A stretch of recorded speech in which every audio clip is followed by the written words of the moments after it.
7장 40절부터 44절에 있는 말씀을 본문으로 해서 말씀을 들은 사람들의 반응이라고 하는 제목으로 여러분과 함께 말씀을 생각해 보겠습니다. 우리가 인생을 살다 보면 여러 가지 이제 환경을 접하게 됩니다. 그런데 그 환경이 좋은 환경들이면 뭐 얼마나 좋겠어요. 그런데 내가 원치 않은 환경, 좋지 않은 환경들도 우리가 늘 이렇게 접하며 살게 됩니다. 그런데 우리는 다 좋은 환경을 원하지만은 좋은 환경이 그렇게 내가 원하는 좋은 환경이 그렇게 쉽지가 않아요. 오히려 반대되는 환경들이 우리에게 이제 닥쳐올 때들이 많이 있습니다. 그런데 실제로 우리가 당하는 어떤 환경보다 참 더 중요한 것들이 있어요.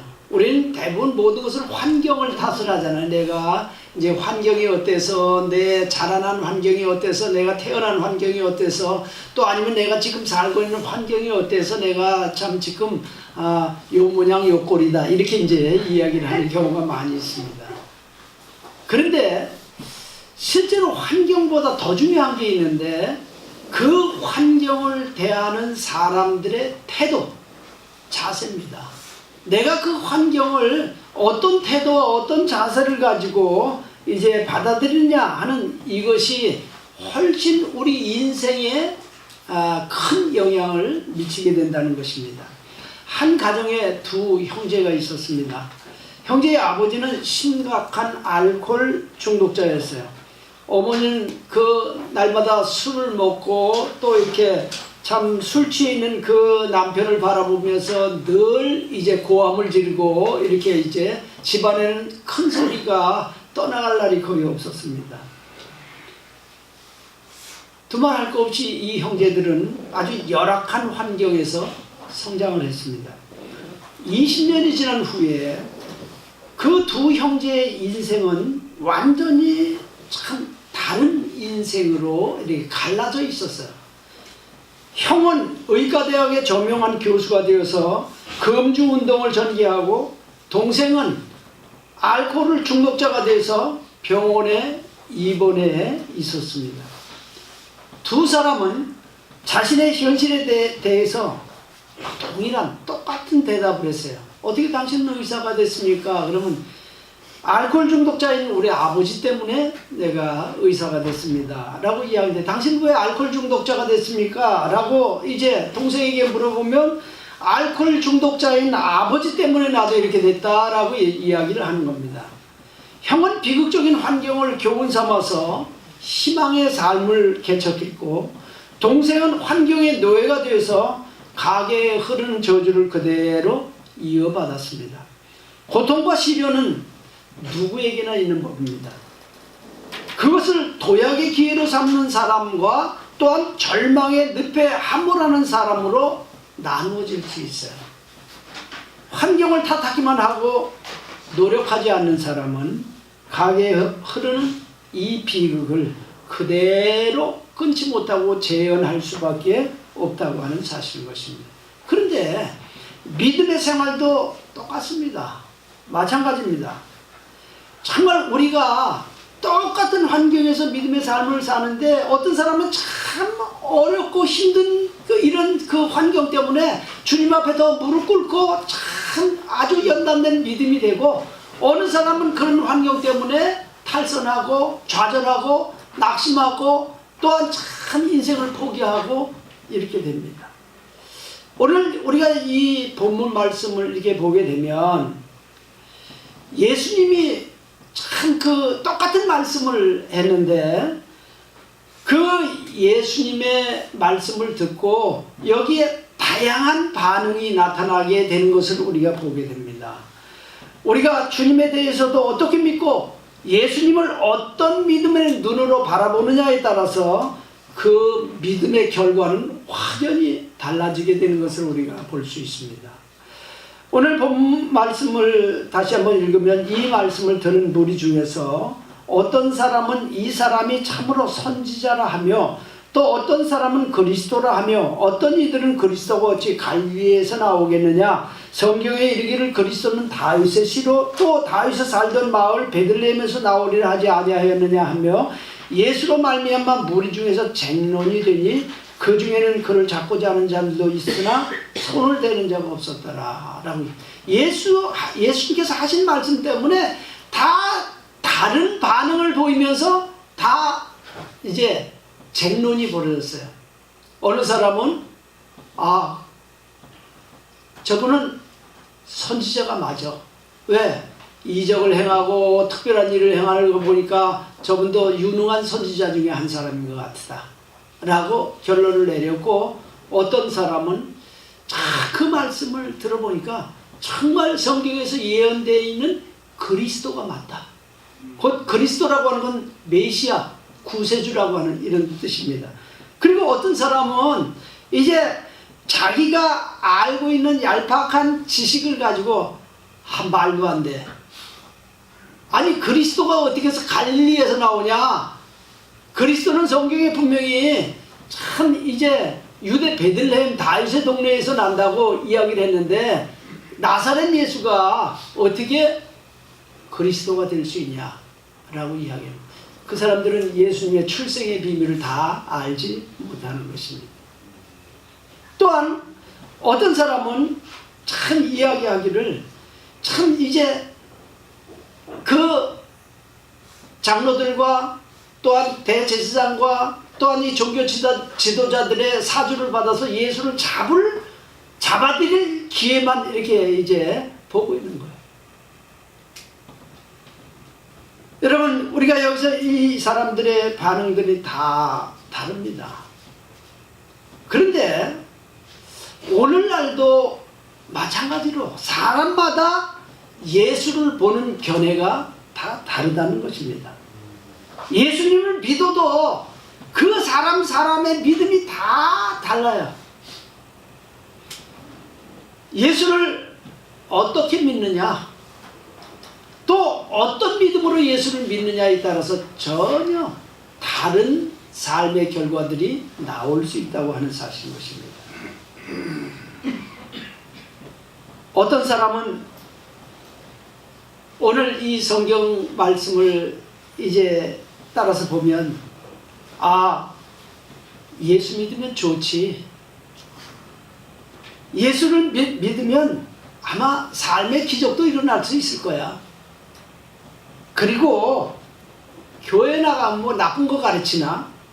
다 좋은 거 가르치고 다 그 종교 하나쯤은 가지고 있으면 마음의 위로도 되고 더 유익하지라고 이야기하는 사람이 있어요. 또한 어떤 사람은 오직 예수만 믿어야 되고 그 예수만 우리의 구주가 되실 수 있다고 성경대로 그렇게 믿는 사람이 있고, 어떤 사람은 말도 안 돼. 어떻게 예수만 믿어야 되냐? 종교는 다 같은 거 아니야? 그 중에 하나 믿으면 되지 라고 이렇게 이야기하는 사람도 있습니다.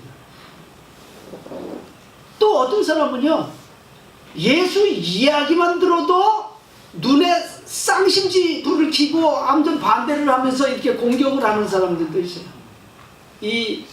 이런 사람들을 안티 그리스도인이라고 이야기를 합니다. 지금 이런 사람들이 얼마나 많은지 몰라요. 여러분, 그 어떤 이런 그 글이 하나 이렇게 인터넷에 올라오면요, 거기에 대해서 이 댓글을 달고 들어오는 사람들을 보면 꼭 이렇게 아주 다양한 사람들이 들어와요. 그래서 그걸 보면 참 다양하다. 어떻게 똑같은 어떤 이야기를 듣고도 이렇게 다양할까? 이렇게 생각을 해요. 근데 여러분, 여러분에게 있어서 예수님은 어떤 분이십니까? 이게 중요한 거예요. 뭐 다른 사람이 어떻든지 이게 중요한 게 아니고 나에게 있어서 예수님이 어떤 분이냐, 나는 예수에 대해서 어떻게 말할 수 있고 어떻게 믿을 수 있느냐 하는 거예요. 어떤 일이 일어날지 모르는 불행한 인생길에 그 인생길을 안내해주는 인생의 내비게이션 정도로 예수를 생각하느냐, 아니면 다급할 때 참 주여 하고 부르면 달려와서 나를 도와주는 인생의 도움이, 그렇지 않으면 아라비안 나이트에서 나오는 정말 등장의 요정처럼 어떤 문제라도 내가 요청하면 나타나서 내 일을 도와주고 해결해주는 도깨비 방망이 같은 예수. 여러분들이 그 예수님을 어떤 예수로 여러분들이 받아들이고 어떻게 믿느냐 하는 거예요. 주님은 이것에 대해서 지대한 관심을 가지고 계십니다. 내가 예수님을 어떤 예수로 믿고 있느냐에 대해서 예수님이 아주 관심이 깊으세요. 그래서 성경에 보면 마태복음에 예수께서 필립보 가이사라 지방에 이르러 제자들에게 물어 이르되 사람들이 인자를 누구라 하느냐. 이르되 더러는 침례 요한, 더러는 엘리야, 어떤 이는 예레미야나 선지자 중에 하나라 하나이다. 이르시되 너희는 나를 누구라 하느냐. 시몬 베드로가 대답하여 이르되 주는 그리스도시요 살아계신 하나님의 아들이시니이다. 예수께서 대답하여 이르시되 바 요나 시몬아 네가 복이 있도다. 이를 네게 알게 한 이는 혈육이 아니요 하늘에 계신 내 아버지시니라. 또 내가 네게 이르노니 너는 베드로라. 내가 이 반석 위에 내 교회를 세우리니 음부의 권세가 이기지 못하리라. 이렇게 말씀하셨습니다. 예수님은 제자들에게 사람들이 나를 누구라 하느냐라고 질문하셨어요. 그에 대한 제자들의 대답은 더러는 침례 요한, 더러는 엘리야, 어떤 이는 예레미야나 선지자 중에 하나라고 합니다. 꼭 오늘 본문에서 나온 대로 선지자입니다 라고 하는 이런 부분이죠. 근데 예수님은 그게 그렇게 중요하지 않았어요. 다른 사람이 뭐라고 그러는지. 그래서 이제 그러면 너희는 나를 누구라고 하느냐. 주님의 관심은 여기에 있었던 겁니다. 우리 각자에게 너희는 나를 누구로 믿고 있고 누구로 알고 있냐 하는 것입니다. 시몬 베드로는 그 주님의 질문에 대해서 이르되 주는 그리스도시요 살아계신 하나님의 아들이시니이다 이렇게 대답을 했어요. 이것은 베드로의 이 대답은 정말 주님의 마음을 시원케 하는 대답이었습니다. 그런데 주님은 이 대답이 내 지식으로 나온 대답이 아니고 내 안에 아버지께서 내게 이 답을 주셨다라고 말씀하시는 것입니다. 이 베드로가 주는 그리스도시요 살아계신 하나님의 아들이십니다 라고 이야기할 때 여기 주라고 하는 이야기가 있는데요. 주라고 하는 이 말은 구세주라고 하는 말보다는 주인이라는 말씀의 뜻입니다. 왜냐하면 그 다음에 그리스도라고 하는 말이 메시아 곧 구세주라고 하는 뜻이거든요. 반복해서 이야기하지는 않았을 것이에요. 그래서 베드로의 말을 정리를 해보면 나의 주인이 되시는 예수님은 메시아 곧 구세주이실 뿐 아니라 하나님의 아들이십니다 라고 대답을 합니다. 아멘. 이게 바른 신앙의 고백이에요. 나는 여러분들도 이 신앙의 고백을 드릴 수 있기를 바랍니다. 아멘. 주는 그리스도시요 살아계신 하나님의 아들이십니다. 아멘.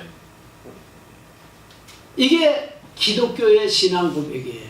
사도신경의 신앙 고백이 아니고 바로 이 베드로의 고백이, 하나님이 알려주신 이 베드로의 고백이 바로 기독교의 이제 신앙 고백인 것입니다. 하나님의 아들이신 예수님은 나의 생명의 주인이십니다. 누가 주인이시라고요? 예수님이 주인이시라는 거예요. 나의 주인이시라는 거예요. 여러분 고린도전서 6장 19절 20절에 보면 너희 몸은 너희가 하나님께로부터 받은 바 너희 가운데 계신 성령의 전인 줄을 알지 못하느냐? 너희는 너희 자신의 것이 아니라 값으로 산 것이 되었으니 그런즉 너희 몸으로 하나님께 영광을 돌리라 라고 말씀하고 있습니다. 여러분 우리가 슈퍼마켓이나 아니면 이 편의점에 가서 물건을 사기 전까지, 돈을 치르기 전까지 거기 있는 물건은 다 주인 겁니다. 편의점 주인 거예요. 그러나 내가 물건의 값을 치르고 딱 나오는 순간 그 물건은 편의점 주인 거에 아니고 내 거예요. 왜? 내가 값을 주고 샀으니까.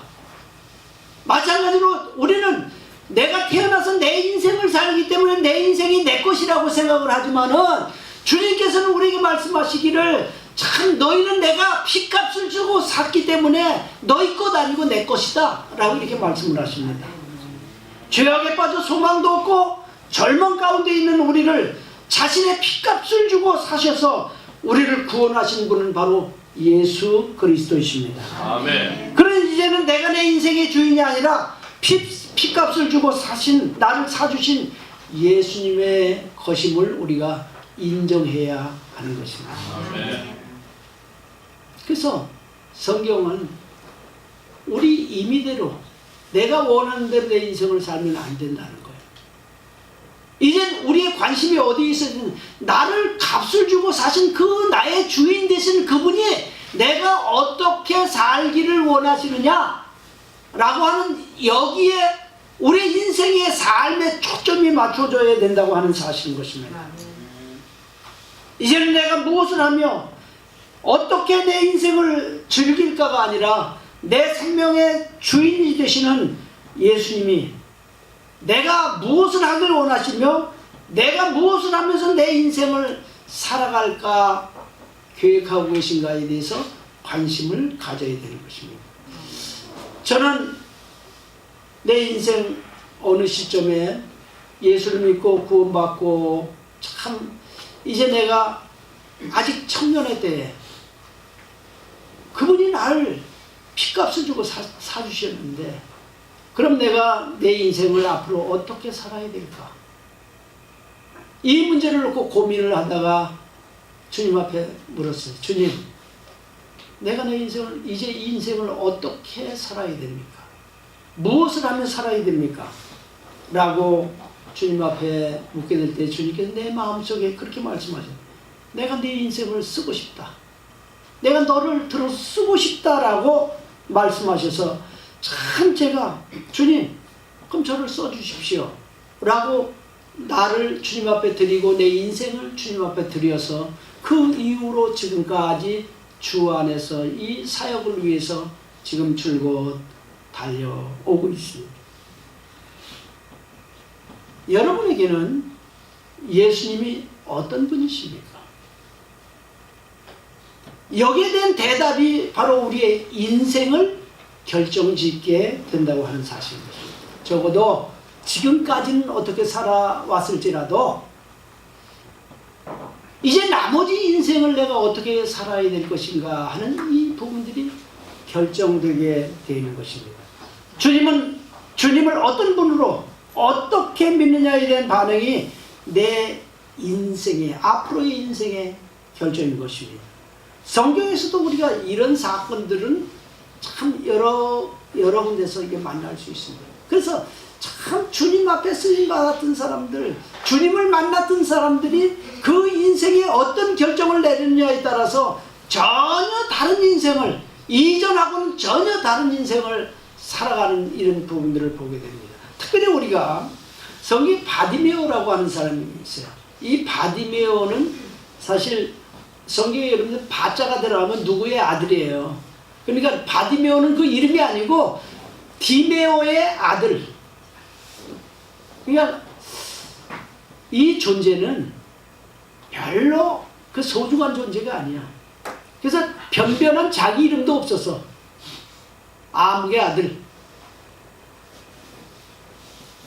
그래서 이런 참 그 소망 없는 우울한 삶을 살던 먹고는 살아야 되니까 구걸을 해서 먹고 사는 참 소경 바디메오. 그에게 어느 날 나사렛 동네에 이상한 청년이 하나 이제 나타났다라고 이제 소문이 들려왔습니다.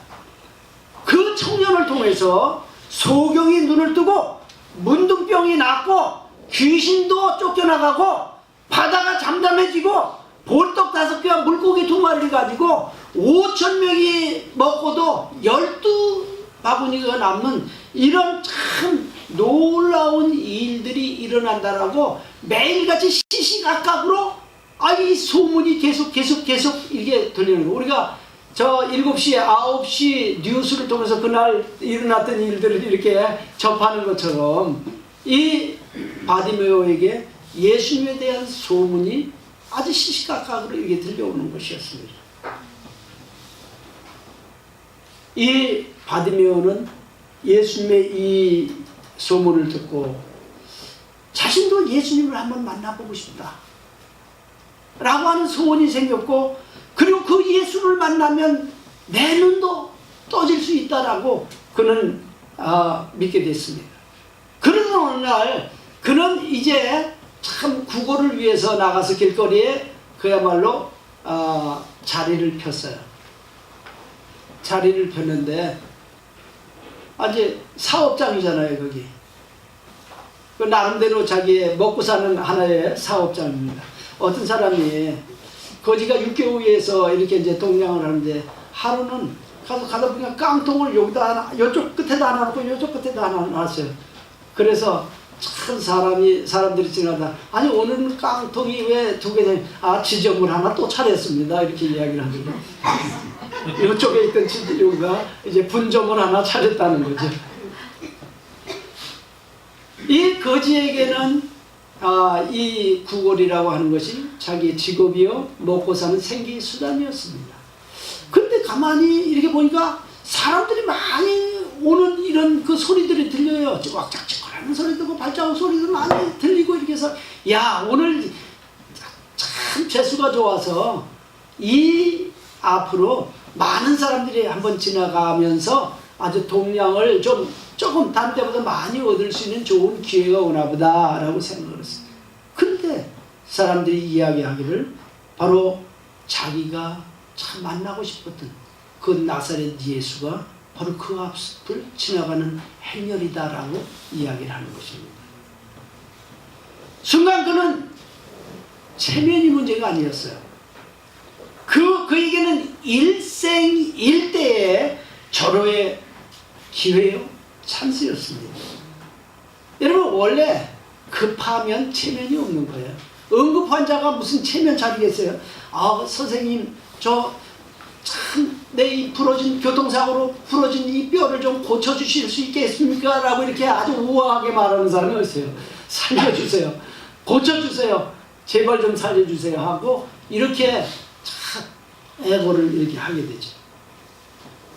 여러분 인생이란 그 영혼이 죽어가는 응급 환자와 같은 것입니다. 죽게 된 사람이 무슨 체면이 필요합니까?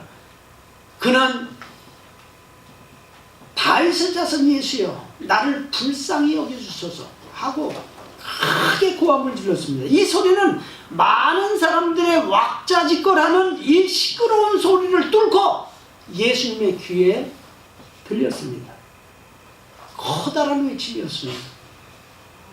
오늘도 예수님은 어떤 일이라도 능치 못할 일이 없으신 하나님이시라는 약속이 성경 말씀에 기록되어 있습니다.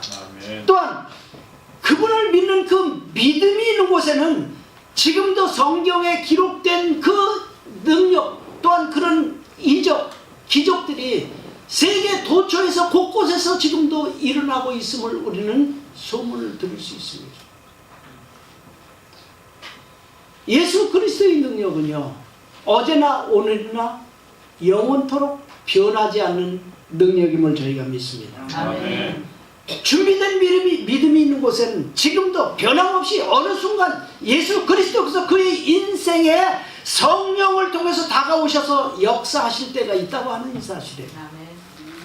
히브리서 4장 1절부터 2절에 보면 그러므로 우리는 두려워할지니 그의 안식에 들어갈 약속이 남아있을지라도 너희 중에는 혹 이르지 못할 자가 있을까 함이라. 그들과 같이 우리도 복음 전함을 받은 자들이나 들은 바 그 말씀이 그들에게 유익하지 못한 것은 듣는 자가 믿음과 결부시키지 아니함이라 라고 말씀하고 있습니다. 성경에 아무리 능력이, 성경에 아무런 이런 그 예수님의 기적들이 기록이 돼 있어도요, 내가 그 말씀을 내 믿음으로 연결시키지 않으면 나하고는 아무 관계가 없다는 거예요. 그 말씀이 나에게 얼만큼 믿음으로 와 닿아지고 내가 내 그 믿음을 그 말씀 안에서 어떻게 구사할 수 있느냐 하는 이것은 바로 예수 그리스도가 내 삶에 어떤 능력으로 다가오실 수 있느냐가 결정되어지는 것입니다. 소경 거지 바디메오는 자기에게 다가온 이 기회를 놓치지 않았습니다. 그리고 그는 자신이 예수님을 믿고 있는 그 믿음대로 눈을 뜨고 예수님을 그는 볼 수 있게 된 것입니다. 할렐루야. 우리가 공경에 빠졌을 때 그때 바로 하나님이 역사하실 때인 것입니다. 우리가 질병이나 불치의 병으로 절망 속에 있을 때에 하나님은 우리에게 더 가까이 다가오십니다. 마가복음 10장 52절에 보면 예수께서 이르시되 가라 네 믿음이 너를 구원하였느니라 하시니 그가 곧 보게 되어 예수를 그 길에서 따르니라 라고 말씀하셨습니다. 분명히 이 소경에게는 믿음이 있었어요. 네 믿음이 너를 구원했다. 사람들은 자신의 믿음에 따라서 예수님께 반응을 하고 주님은 그에게 믿음이 준비된 그의 그릇대로 준비된 만큼 역사하신다고 하는 사실인 것입니다. 그래서 내가 믿음의 그릇이 준비되면 하나님은 언제든 내 안에서 역사하실 수 있습니다. 주님은 어떤 일도 능치 못함이 없으신 하나님이심을 여러분 믿으십니까? 아멘.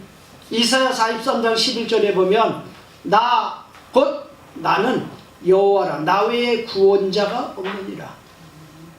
이사야 45장 18절에도 대저 여호와께서 이같이 말씀하시되 하늘을 창조하시니 그는 하나님이시니 그가 땅을 지으시고 그것을 만드셨으며 그것을 견고하게 하시되 혼돈하게 창조하지 아니하시고 사람이 거주하게 그것을 지으셨으니 나는 여호와라 나 외에 다른 이가 없느니라 라고 말씀합니다.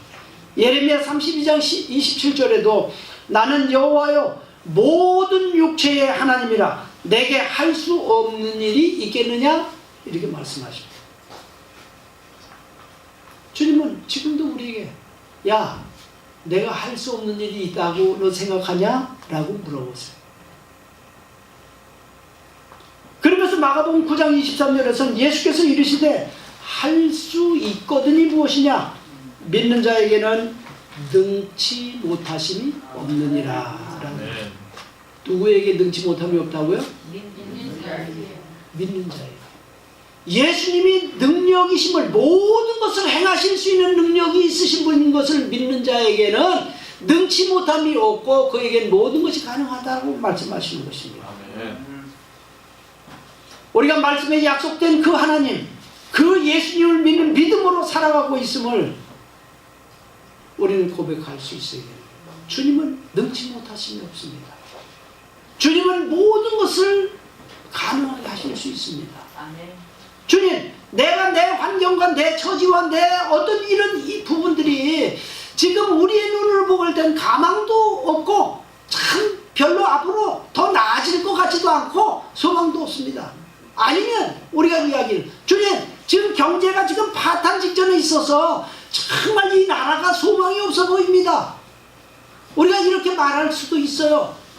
그런데 주님께서 개입하시면 주님께서 역사하시면 능치 못하심이 없을 줄 믿습니다. 아멘. 주님 긍휼히 여겨주십시오. 주님 불쌍히 여겨주십시오. 이 나라를 긍휼히 여겨주십시오.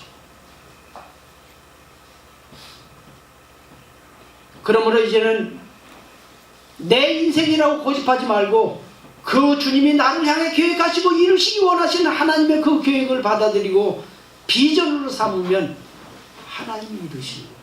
내가 계획해서 내일이면 하나님이 관심 없으세요. 하나님은 진이 도와주세요 그러면 쫓아와서 도와주는 이런 분이 아니라니까. 내 안에 하나님의 비전을 내가 품으면 그 비전이 내 비전이 내가 이루어야 되겠다 이렇게 말씀하시는 거예요. 아멘. 그러니까 성경이 말씀하시기를 너희가 참 미안해요. 내 비전이 아니라 하나님이 내게 원하시는 비전을 내가 품으면 그게 우리가 불가능해 보여도 하나님이 이루십니다. 아멘. 하나님이 이루시는 거예요. 아멘. 그래서 신명기 6장 5절에 너는 마음을 다하고 뜻을 다하고 힘을 다하여 내 하나님 여호와를 사랑하라 이렇게 말씀하고 있습니다.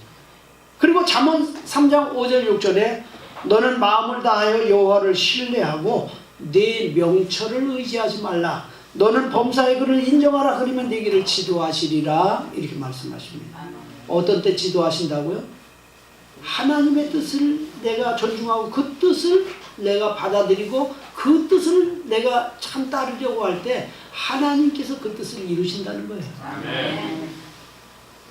그러면 우리 인생에요 많은 사람들이요 예수를 믿는다고 하면서요 자기 뜻을 전혀 굽히지 않아요. 아주 줄다리기 한 것만큼이나 팽팽하게 당기면서 주님하고 씨름을 하고 나는 이거 절대로 포기할 수 없습니다. 이거 내가 놓칠 수 없습니다. 그러니까 참 주님이 참 그 생각을 바꾸시고 내 생각대로 도와주십시오. 이렇게 우리가 이야기하는 절대 그렇게 안 하세요. 지혜로운 사람은 아예 진작에 주님 내려놓겠습니다. 내려놓겠습니다. 주님의 방법대로 주님의 뜻대로 내 삶 안에서 하나님께서 계획하신 것을 이루어 주십시오.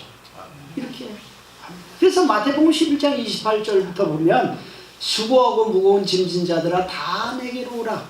내가 너희를 쉬게 하리라. 이렇게 말씀하십니다.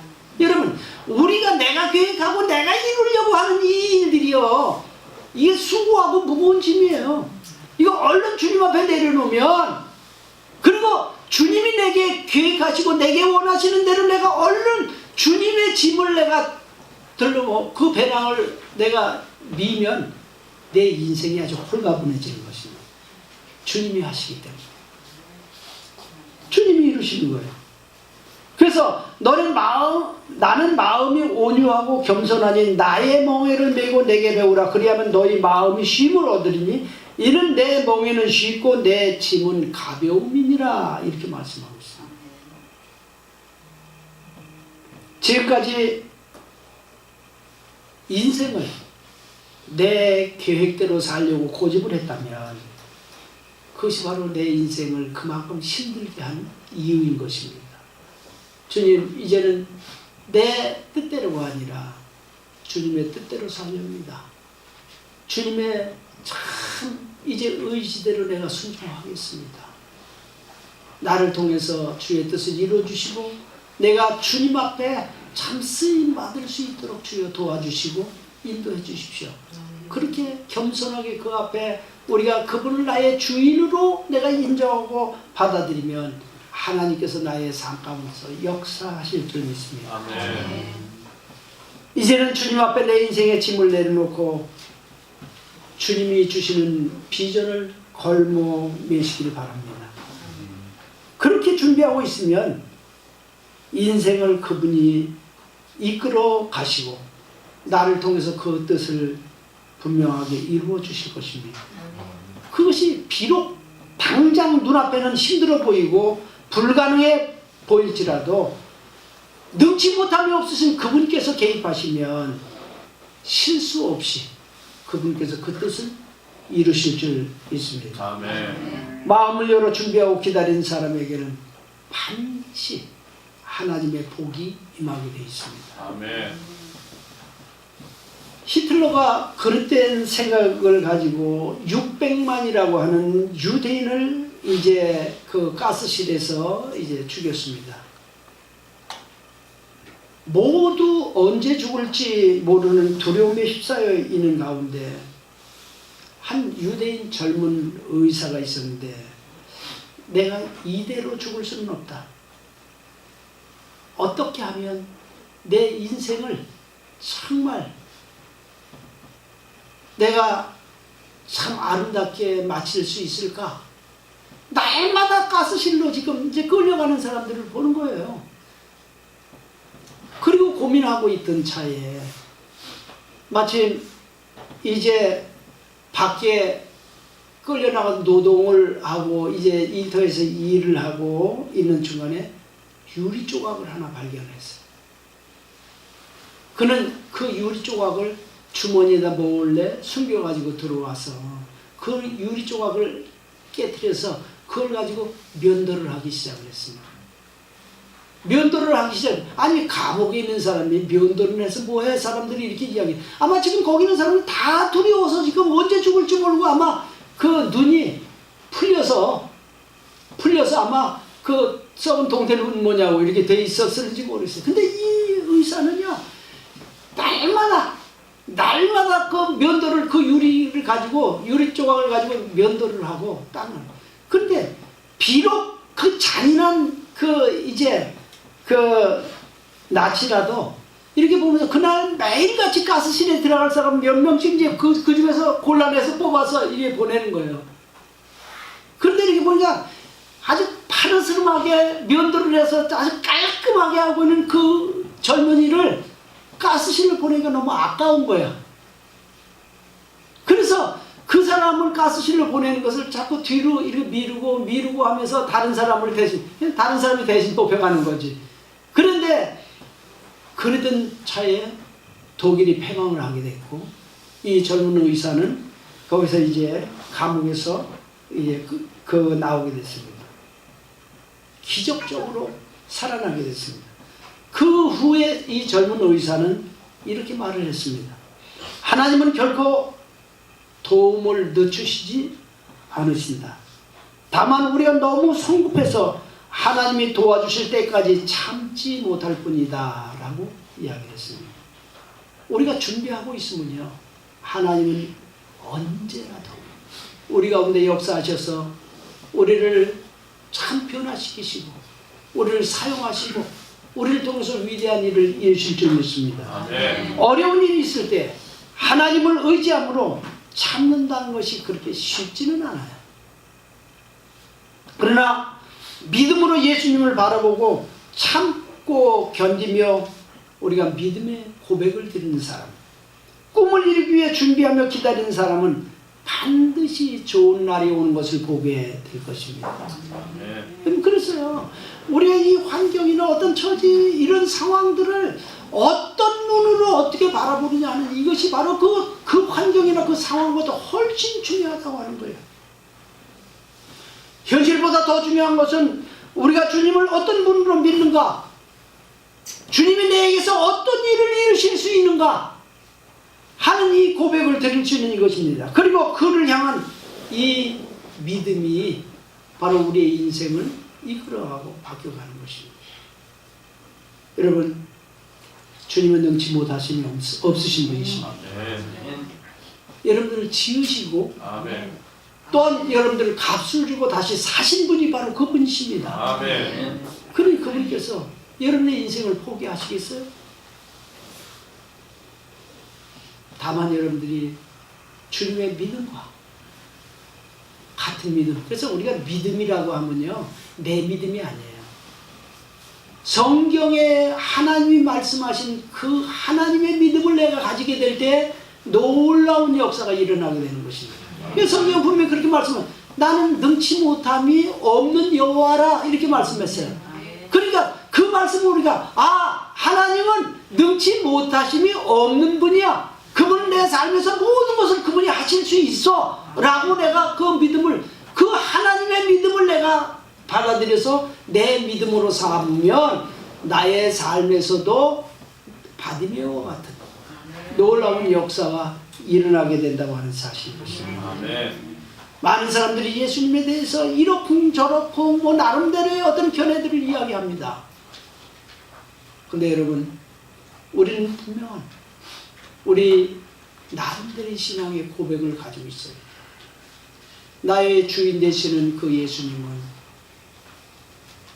나의 구세주이시고 하나님의 아들이시고 뿐만 아니라 그분이 하나님과 동등됨을 가지고 계신 하나님 아버지시다라고 내가 고백을 한다면 그분은 내 삶에서 이루지 못하실 일이 없는 것입니다. 없는 분이십니다. 그러므로 다시 말하지만 현실보다 더 중요한 것은 우리가 주님을 어떤 분으로 믿는가 하는 믿음이요, 그리고 그를 향한 우리 믿음의 고백인 것입니다. 아멘. 사도 바울은 주님을 향해 이렇게 고백을 했습니다. 우리 가운데 역사하시는 능력대로 우리가 구하거나 생각하는 모든 것에 더 넘치도록 능히 하실 이에게 교회 안에서와 그리스도 예수 안에서 영광이 대대로 영원무궁하기를 원하노라. 아멘. 하나님은요, 분명히 여러분들이 구하는 것이나 생각하는 것보다 더 넘치게 주고 싶으신 분이십니다. 넘치게 주고 싶으신 분. 하나님은 결코 여러분들이 구하는 것에서 깎아서 주시는 분이 아니에요. 여러분들은 자녀들이 용돈을 달라고 해도 야 그거 다 뭐하냐 조금만 가지고 가 그리고 깎아서 주는 습성이 있잖아요. 근데 우리 하나님은 그거 갖고 되겠냐? 그래서 성경이 하시는 말씀이에요. 너 입을 좀 크게 열어라. 아멘. 입을 좀 크게 열어야 내가 채우지. 아멘. 그렇게 말씀하실 거예요. 여러분, 위대하신 하나님 앞에는 우리가 크고 위대한 것을 구해야 되는 것입니다. 아멘. 이게 믿음이에요. 내 믿음 가지고 하나님을 축소시키면서 내가 한번 이야기했어요. 내가 그 삼성의 이재용 부회장을 좀 만나자고 아주 그 사정을 해갖고 이재용 부회장이 나를 만나줬어요.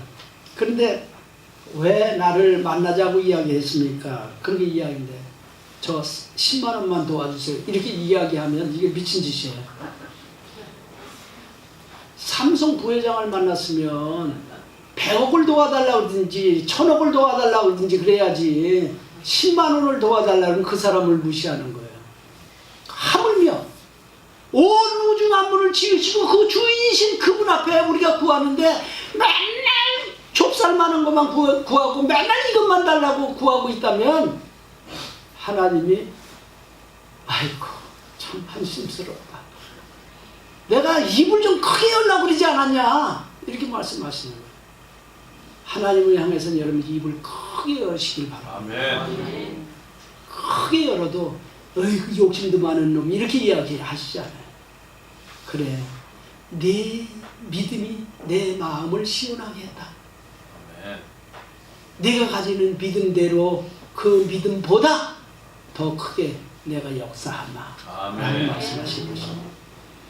여러분, 사도 바울의 믿음의 고백이 나와 여러분의 믿음의 고백이 되고 나 자신의 믿음이 돼서 참 하나님이 나를 쓰시고 나를 통해서 역사하시는, 아니 이 성김과 나눔의 교회를 통해서 역사하시는 이런 위대한 믿음의 사람들로 준비된 여러분들 되시기를 예수님의 이름으로 축원합니다.